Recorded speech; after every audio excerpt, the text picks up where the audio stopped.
नहीं, हम एनीमा पढ़ने वाले हैं। क्या पढ़ने वाले हैं? एनीमा। एनीमा क्या होता है? कोई बताना चाहेगा? कोई बताना चाहेगा?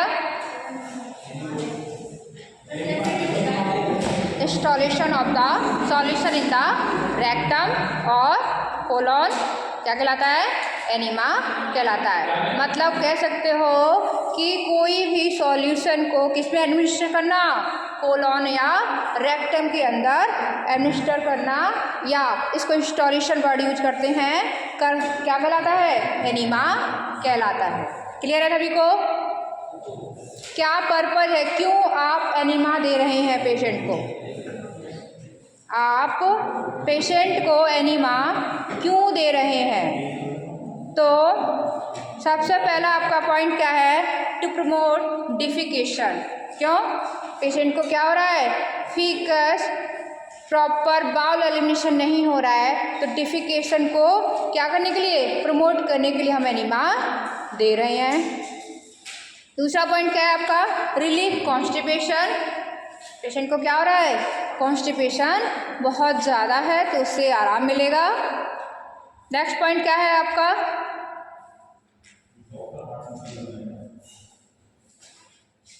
पूरा जो हमारा रेक्टम है उसको पूरी तरीके से डिफिकेशन करना।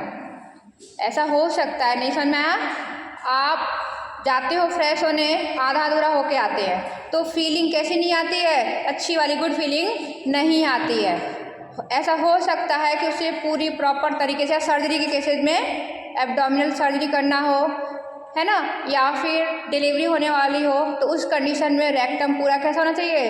खाली होना चाहिए, है ना, एम्प्टी होना चाहिए। तो ऐसी कंडीशन में हम एनीमा देते हैं। नेक्स्ट पॉइंट क्या है आपका? जो हमारा रेक्टल म्यूकोसा है उसमें क्या हो गया है? इन्फेक्शन हो गया, इन्फ्लामेशन हो गया है, तो उसको रिलीफ देने के लिए भी हम क्या करते हैं? एनीमा देते हैं। क्योंकि जो फीकस है वो रेक्टम की म्यूकोसा मेम्ब्रेन पे या वॉल पे कह सकते हो क्या कर रहा है? प्रेशराइज कर रहा है। तो इससे क्या करेगा? एनीमा देने से क्या होगा? उससे रिलीफ मिलेगा म्यूकस मेम्ब्रेन को। नेक्स्ट वन है इंटेस्टाइन में पैरासाइट्स होंगे आपके।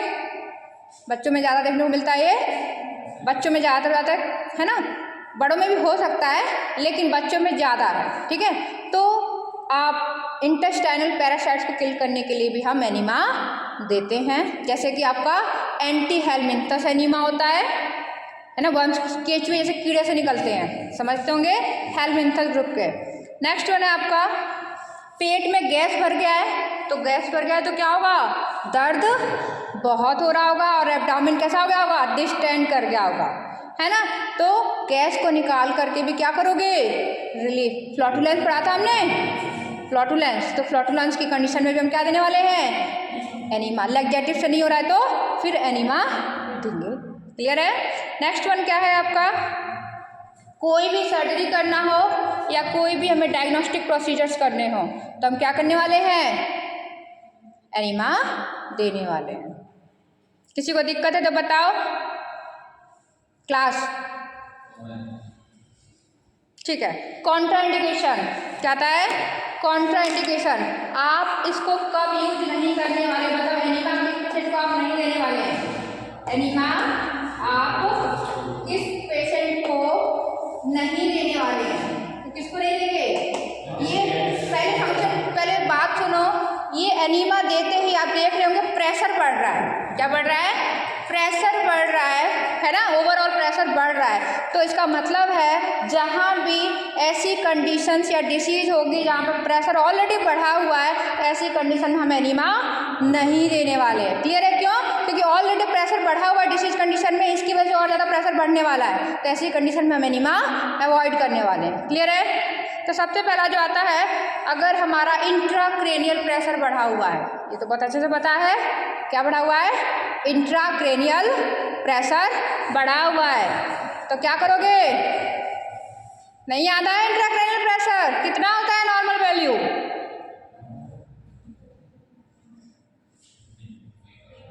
पढ़ाया था बेटा आपने, आइज का भी पढ़ा था, आइज का भी पढ़ा था। ग्लूकोमा के केस में क्या होता है? प्रेशर बढ़ जाता है। कितना होता है नॉर्मल प्रेशर? हाँ मारेंगे ना। बोला है ना एनाटॉमी पढ़ के आया करो। तो इंट्राक्रेनियल प्रेशर बढ़ गया है, क्या हो गया है, पढ़ के आओ, कुछ काम खुद भी किया करो। ये आप पढ़ चुके हो, आप नहीं पढ़े होते बेटा। एनाटॉमी जब आता है ना, और वो आता है, वो वर्ड आता है, आया होगा बेटा, आया होगा, एक लाइन आई, बात माना करो बेटा। बेटा आई में तो मैंने खुद पढ़ाया है, ठीक है, इंट्राक्रेनियल में भी आया होगा, पढ़ के आओ फिर। एक लाइन का है, पढ़ो। इंट्राक्रेनियल प्रेशर क्या होता है, बढ़ जाता है। दूसरा क्या है, एंटीपार्टम हेमरेज। क्या है, अगर प्रेग्नेंट लेडी जो है, सो नहीं, अगर प्रेग्नेंट लेडी है उसमें क्या हो गई है, ब्लीडिंग स्टार्ट हो गई है। प्रेग्नेंट लेडी बोला है, डिलीवरी नहीं बोला है, मतलब बच्चों का भी जन्म नहीं दिया है, मतलब एंटीपार्टम मतलब प्रेगनेंसी के ड्यूरिंग, जो प्रेगनेंसी है वो पूरा पार्ट जब तक वो बच्चे को जन्म नहीं देती है, क्या कहला रहा है, एंटीपार्टम। तो एंटीपार्टम हेमरेज है ना, तब भी हमें क्या नहीं देना है, क्यों, ऑलरेडी उसमें ब्लीडिंग हो रहा है, किसी भी वजह से हो सकता है, या तो जो आपका यूट्राइन है, बॉल है, वो प्लेसेंटा से डिस्टैच हो गया हो, है ना, अलग हो गया हो, इस वजह से ब्लीडिंग हो रहा है, या कुछ भी बहुत सारी वजहें हो सकती है। तो इस वजह से हम क्या नहीं दे रहे हैं, एनीमा नहीं देंगे प्रेग्नेंट लेडी को। क्लियर है। नेक्स्ट वन जाता है आपका ग्लूकोमा। क्या है, ग्लूकोमा। इसमें भी क्या हो गया है, आंखों का प्रेशर क्या हुआ है, बढ़ा हुआ है। इस वजह से भी हम क्या नहीं देने वाले हैं, एनीमा नहीं देने वाले हैं। क्लियर है। नेक्स्ट वन जाता है आपका, हमारा प्रोस्टेट या किसी प्रकार की कोई रेक्टल सर्जरी हुई हो, कैंसर या ट्यूमर के केस में हुआ होगा, कैंसर या ट्यूमर के केस में हुआ होगा, तो इस ऐसी कंडीशन में भी हम क्या नहीं देने वाले हैं, एनीमा नहीं देने वाले। क्लियर है। तो मेनली याद रखना, जहाँ भी अगर प्रेशर बढ़ आ रहा है, प्रेशर कोई चीज़ बढ़ा रही है, चाहे वो मेडिसिन हो या कुछ भी हो, तो ऐसी कंडीशन में जहाँ पे डिसीज कंडीशन में प्रेशर